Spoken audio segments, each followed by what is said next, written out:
Welcome to another edition of Healing Where You Are. This program is designed to bring you into contact with the healing presence and power of Jesus Christ, walking through the Holy Spirit.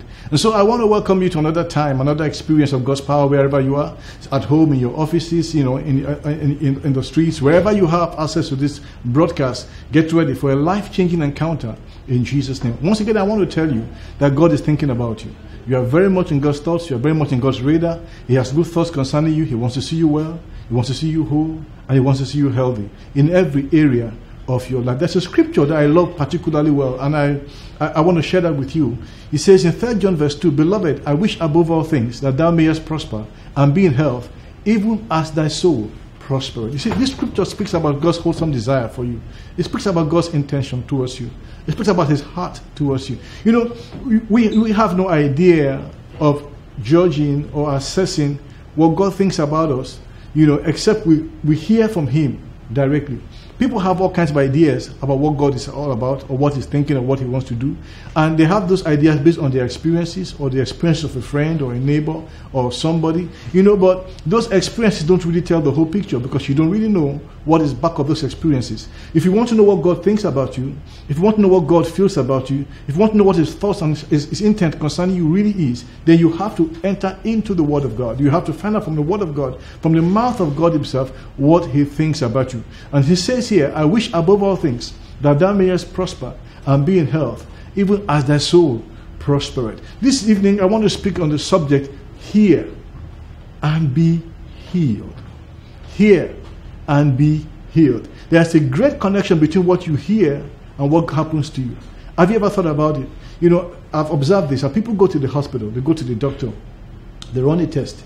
The doctor says to them, oh, I'm so sorry to tell you this. You have, and he mentions or she mentions the dreaded C word. And you can see the reaction in the person's face.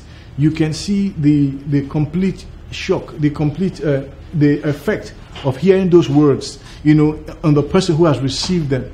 And what I've observed is this, that many times when people go to the hospital and receive such a diagnosis, it doesn't take too much for them to actually begin to show the effects of that disease in their body. And you know why that is so? Because when they heard those words, something happened to them. Firstly, they believed those words, they embraced those words, and then those words began to work death in them. They may have been sick before, but you will notice that there seems to be a rapid deterioration in their health immediately those words are pronounced. That's because there's a causal effect between what you hear and what happens to you. The words of death produce death.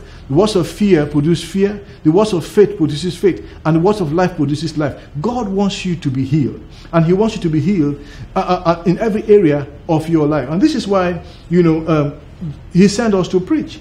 Jesus actually asked us to go and preach in His name. And He said, he that hears and believes shall live. He that hears and believes and lives. So I want to read to you from the scriptures from the book of Luke chapter 5, verse 17. An incident in the life and the ministry of Jesus Christ. I say this and I will say it as often as I possibly can. Whenever you read the scriptures, particularly the Gospels of Jesus, remember this. We are talking about real people, real experiences, real issues, real salvation, real deliverances, real victories, real healings. So whatever you read about in the scriptures happened to people just like you, on a day just like this. And so you can experience the same thing, because the Jesus of the Bible never changes. If the devil has not changed, God has not changed. If man has not changed, I can assure you, solutions to our problems have not changed. There's a solution, an eternal solution from heaven for every human extremity. And that solution is in a man called Jesus Christ. Jesus is the answer. He's the answer to the questions you never asked, and the questions you will yet ask. He's the solution to problems that have not yet come but will come, because God sees from the beginning and God sees to the very end. So I want to encourage you today. Sit back, open your heart and your ears, listen and live in the name of Jesus. Now, in chapter 17 of the book of Luke, verse 5, Luke chapter 5, verse 7, and if you have a Bible, it would be nice for you to just open it up and just read along with me. You'll be blessed as you do that. It says, and He came down with them and stood in the plain and the company of His disciples, and a great multitude of people out of all Judea and Jerusalem, and from the sea coast of Tyre and Sidon, which came to Him to hear Him and to be healed of their diseases. Wow. Are you listening to that? Luke chapter 6, verse 17. The people came to Jesus to hear Him. and then to be healed of him, of their diseases. They came to listen to what he had to say. Now, why was this important? Because you see, we know today from the word of God that faith comes by hearing, and hearing comes by the word of God. When God's word is spoken or preached and proclaimed, it's an explanation or a revelation of the heart and the intent of God. God's word is a revelation of what God has made available, or what God has made possible. And in hearing what God has to say about what is possible and believing what God has said, you come into contact with the impossible things and the mighty power of God. I want to explain that again to you. When God speaks of healing, for example, he's not speaking about healing as something he wants to do right now. As far as God is concerned, healing is a done deal. Healing has been completed 2,000 years ago in Jesus Christ. When Jesus was walking upon the face of the earth, he made that manifest. He healed the sick, he raised the dead, he forgave sins. He showed people that the healing mercies of God was richly available to all. When he went to the cross, he made that healing mercy available for all time and for all eternity. So the message of God's healing power through Jesus Christ is simply a declaration of what God has made available in Christ that we can receive today by faith. And as we believe what is being spoken and what's being preached, the same power that was working when this must manifest begins to work in our life to produce in us the fruit of the healing that we so desire, or the fruit of the salvation that we need. So people came to Jesus Christ to hear him and to be healed. God created us as people, as men and women, as human beings, to walk and to work on the principle and by principle of faith. We are designed to respond to what we hear. We are designed to respond to messages. We are designed to function by faith. And when faith works in reverse, when faith works, in a manner or inconsistent with the purpose of God, is fear. So as faith comes by hearing, so fear comes by hearing. This is why every day, you keep on hearing all kinds of negativity, and the purpose of all this negativity is to inspire fear in people's hearts. And when fear, is inspired in people's hearts, then they are weak and they are defeated. So you need to pay attention to what you are listening to. You need to pay attention to what you are hearing, because your defeat or your victory is based largely on what you hear and what you believe. And what you do with what you have heard, believed, you can experience victory in every area of your life. So hear what the Bible says. They came to Jesus Christ to hear him and to be healed by him. And in verse 18 it says, and they that were vexed with unclean spirits, and they that were vexed with unclean spirits, and they were healed. So here the Bible speaks about deliverance from the power of demons and evil spirits as a form of healing. And I want to say that healing is much more than having a cancer, disappear. It's much more than having migraine disappear. That's a fundamental part of healing. But healing, is also when, influences and oppressions of the devil over the mind and over the soul are broken. Healing is also when your circumstances, are restored. Your relationships are healed. Your marriages are made whole again, and your business begins to prosper. That's also healing. That is healing on that level. Healing also when your sins are forgiven. For that's healing on a spiritual level, healing on an eternal level, when your sins are forgiven. You see, I've said it and I will say it again. God did not design us to function the way we presently function, in sin and in sickness. We were designed to be whole from the very beginning. And so the process of healing through the gospel was designed to bring us into that wholeness. So Jesus wants us to hear this gospel.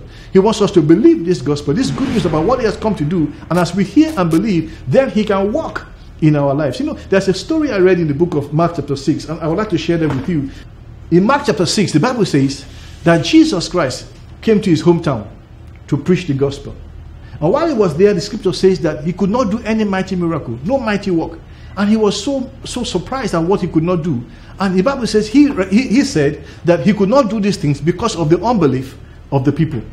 In other words, in where he was born, raised, where he was bred, he could do no mighty work. He could do no great healings. He could do no great deliverances. Why? Because the people simply did not believe in him. They took him for granted. They said to themselves, we know him. We know his father. We know his mother. We know his sister. They're all here with us. What does he have to say? We raised him up. We washed his diapers when he was a baby. We saw him play with our kids, So they became so familiar with him that they just could not receive what he was saying. And so the Bible says he could not do any mighty work. But wherever Jesus went to, wherever people heard him and believed him, Jesus did great and mighty works. Because salvation comes by faith. Jesus told us that.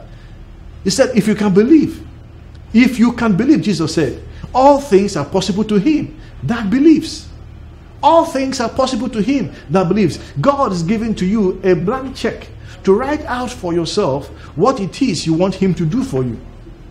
God is giving you a blank check to say exactly how you want him to work in your life. God works in your life based on what you believe or you don't believe. Your unbelief shuts him out of your life. Because your unbelief says, I don't want to have you walk in my life. Your unbelief closes the door and does not allow him room to walk in your life. But listen to me. Your unbelief also opens the door to the enemy to walk in your life. There's no vacuum in the things of the spirit. When one door is shut, another is open. When you close the door to God, you open the door to the Satan. You cannot close the door to God and to Satan at the same time. You either close the door to one or open to the other. Or you open the door to one and close to the other. And so when you close the door of your heart through your unbelief to God, you open the door of your fear and of your belief system towards the devil. This is what we see happen in the Garden of Eden. When Adam shut his heart and his belief system from God, he opened up that same heart and belief to the devil. So the devil works and thrives in an atmosphere of your unbelief towards God, because your unbelief towards God is belief towards him. Amen. And so you find and you understand why sickness and disease and sin proliferates over the face of the earth. For as long as you have people who don't believe God, you find people who are believing the devil. And you don't need to say, I believe in the devil, for you to actually believe the devil. You simply have not to believe in God. You simply do not have to believe in God to actually believe in God. To believe in the devil is either positive, like we say, or negative. There's no neutral in the things of the spirit. You're either for or you are against. So the people came to Jesus. They didn't wait for Jesus to come to them. They came to Jesus and they came to him to hear him and to be healed of their infirmities. Scripture says in that Luke chapter 6 we just read that Jesus Christ, in receiving the people, the Bible says that he healed them, of their diseases, of their sicknesses, and he delivered them of every satanic and demonic oppression. When you read the scriptures and you read all that Jesus said and what the Bible teaches about devils and demons, you have to ask a question: where are all these devils and demons today? Where are they? The way people go about is, you think that the devils and demons died when Jesus died. No, they did not die. They are very much alive with us. They are still doing what they did before when Jesus was here. Now, it's just that people simply have accepted those conditions as normal or natural conditions. They accept sicknesses that they should not accept as normal or natural. We have gotten used to having the devil have a field day in our lives. But God has come to put an end to all that through this ministry and by the power of the Holy Spirit. That is going to stop in your life in the name of Jesus Christ. You don't have to accept what the devil is doing as normal. When Jesus came, he exposed the enemy. When people came to him, he cast out devils, he healed the sick, and he opened blind eyes. And people said to themselves, what kind of man is this? Well, I want to announce to you that kind of man is alive and is well upon the face of the earth, and he wants to heal you and he wants to deliver you. I'd like to read the scripture again. It says in verse 19, and the whole multitude sought to touch him, for there went virtue out of him and healed them all. Not healed some. He healed them all. Every single person, listen to me, every single person who came to him, every single person who trusted in him, every single person who believed in him was healed. But he said, Pastor, I know so and so person down the road, that came to a church meeting like this, and was not healed. I didn't say every single person who came to the church meeting that he was conducting was healed. I said, no, every person that came to Jesus was healed. There's a difference between attending a meeting and coming to Jesus. There's a difference between being part of a program and being in contact with Jesus. It's not the program that heals. It's a person called Jesus that heals. When you read the story in Mark chapter 5 of a woman with the issue of blood, let's look at that, if we can get hold of it. Mark chapter 5, the Bible says about this woman that she had, Mark chapter 5, verse 25, and a certain woman which had an issue of blood 12 years, and has suffered many things of many physicians, and has spent all that she had, and was nothing better, but rather grew worse. Think about it. This woman, like any other person, had been through quite a lot. Just like you, or like anybody who is listening to me right now, you may have been quite a lot. You've gone through quite a bit, and you are asking yourself, where will help come from? This woman really, was at her wit's end. She had done everything she could have done. to get healed, to get delivered from this affliction, this condition. And then one day the Bible says in verse 27, when she heard of Jesus, she came in the press behind and touched his garment. Now, why did she come to Jesus? Why didn't she go to any other person? In that instant, why did she touch his garment? Now, I believe that this woman heard of Jesus, and there's something she heard about Jesus that sparked in her a desire to come to him. Now, I believe that whatever she heard about Jesus is exactly what you are hearing about Jesus today. She heard that Jesus saves. She heard that Jesus heals. She heard that Jesus delivers. She heard that Jesus sets free. And she decided to come to Jesus. So really, it was what she heard that motivated her to go to Jesus. In other words, her faith in Jesus was born out of what she heard. It's just what I said. People came to Jesus to hear him and to be healed. When they heard him, they believed. When they believed, they connected with his power and they were healed. We're going to see that so graphically illustrated in this woman's life. So she came to Jesus and she said to herself, if I may touch but his clothes, I shall be whole. And scripture says, and straightway the fountain of her blood was dried up, and she felt in her body that she was healed of that plague. And Jesus, immediately knowing in himself that virtue had gone out of him, turned him about in the press and said, who touched my clothes? The disciple said unto him, thou seest the multitude thronging thee, and seest thou who touched me? And he looked round about to see her that had done this thing. But the woman, fearing and trembling, knowing what was done in her, came and fell down before him and told him all the truth. And hear what the Bible says. And he said unto her, daughter, thy faith hath made thee whole.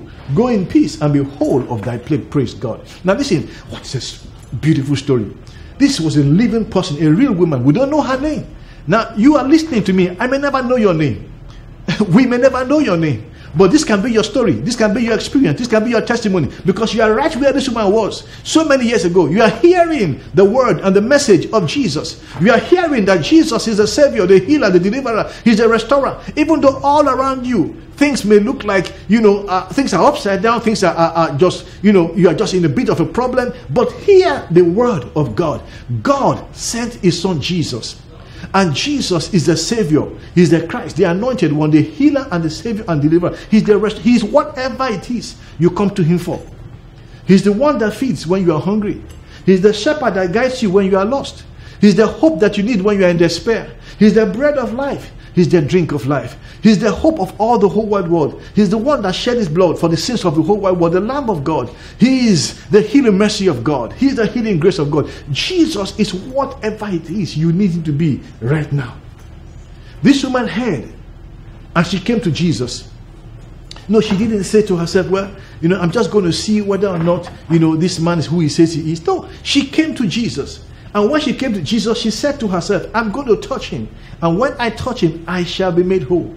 She had made up her mind of what was going to happen to her when she came in contact with Jesus. Many years ago, I was preaching a meeting, and a young lady came for that meeting. She had a lump somewhere, I think on her neck, if I'm right. Yes, on her neck. She had been to the hospital and they had told her they had needed to do a biopsy, which they had done. And they said that they needed to do an operation to remove the lump. And so she heard about the meeting we were holding. It was a healing meeting in a local church. And she said she was going to come to the meeting. I remember her standing in front of my friend. I was standing beside her. And he asked her a simple question. He said to her, why are you here? And you know what she said? She said, I've come to be healed. She didn't say, like many people will say, I need prayer. She didn't say, like many people will say, I want God to bless me. She didn't say, like people will say, I want you to pray for me. She didn't say. She was definite. She was emphatic. She was sure of what she came for. She said, I came to be healed. This woman said, like this other lady, she said, if I touch his clothes, I shall be whole. And I don't know what you are saying. The problem is not what is wrong with you. The problem is what you are going to believe. God's power is sufficient to meet every need. The blood cleanses all sin. But if you will believe, and if you will come because you believe, and if you will receive, you will be saved, healed, and delivered. Praise God. So the woman came to Jesus and said, if I touch but his clothes, I shall be whole. And scripture says in verse 29, the fountain of her blood was dried up. She felt in her body that she was healed of that plague. She felt in her body she was healed of that plague. Why? She was healed just like she said she was going to be when she touched his garment. It was not up to Jesus, it was up to her. She came to hear. She came to hear. She heard and she was healed. And so you are here, you are listening to the sound of my voice. You can be healed. You can be delivered. Oh, the doctor says you have an impossible situation. No, nothing is impossible with God. Jesus raises the dead. Jesus heals the sick. Jesus restores homes. Jesus sets things right. He heals and he makes whole. If you will believe. Praise God. So the Bible says that, people said, Jesus said, somebody touched me. They said, who touched you? People are all around you. They're thronging upon you. They're pressing you. People want you. People are all around you. But Jesus said, somebody touched me. Now, why do I say this? Because I said earlier on that you can attend a meeting and not touch Jesus. You can be part of a crowd of people who, are at a church meeting or wherever and not touch Jesus. You don't touch Jesus by being a part of a crowd. You touch Jesus by believing in him. You touch Jesus Christ by reaching out the hand of your faith and touching him. And he touches you the same way through your faith. You may be in a room right now with a crowd of people listening to this broadcast, and you can be healed. Others may be laughing and saying to you, oh, look at this guy, I don't believe what he's saying, but you can believe. And you can be healed. Many people were touching Jesus for different reasons, but she was healed. She experienced the power of God. She was whole. She was restored. That can be your experience right now. Jesus wants you to come to hear and be healed. I want to pray with you. And as I pray with you right now, I believe that the healing power of Jesus will touch you where you are. But do you believe? Do you believe? You place your hand upon your head, upon your heart, upon any part of your body where you hurt, and say to yourself, Lord Jesus, I receive healing. I receive wholeness. Lord Jesus, from the crown of my head to the sole of my feet, I receive healing. Now get up. You are healed in the name of Jesus. Get up. You are whole in the name of Jesus. Your faith makes you whole. And you can be saved the same way. You can become a child of God the same way. You can simply say to Jesus, Lord, I receive salvation. I turn my heart over to you, and I choose to follow you, and you will be saved. God bless you. It's great bringing you God's word. I want to hear from you. Get in touch and share the great things the Lord is doing in your life. God bless you. Amen.